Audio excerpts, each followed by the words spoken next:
अखन अहाँ सब सुनि रहल छी मैथिली एक्सप्रेस की शानदार प्रस्तुति।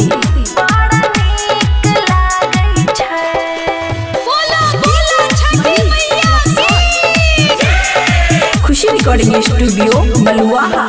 सजल दरभंगा के घाट बड़ा नीक लागै छै। ई सजल मधुबनी के घाट बड़ा नीक लागै छै। बड़ा नीक लागै छै, बड़ा नीक लागै छै कि जगमग कर चारू कात बड़ा नीक लागै छै। त सजल सहरसा के घाट बड़ा नीक लागै छै। बड़ा नीक लागै छै।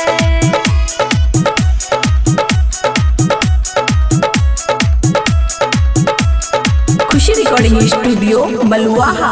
तो सब हक दूर करहि दुख दै छो बाझी नोह के पूत। हे छठी माई बाझी नोह के पूत, बाझी नोह के पूत। सब हक दूर करहि दुख दै छो बाझी नोह के पूत। हे छठी माई बाझी नोह के पूत। अरग लेने सब हाथ बड़ा नीक लागै छै।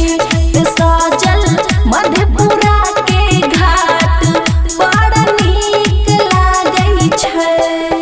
बड़ा नीक लागै छै।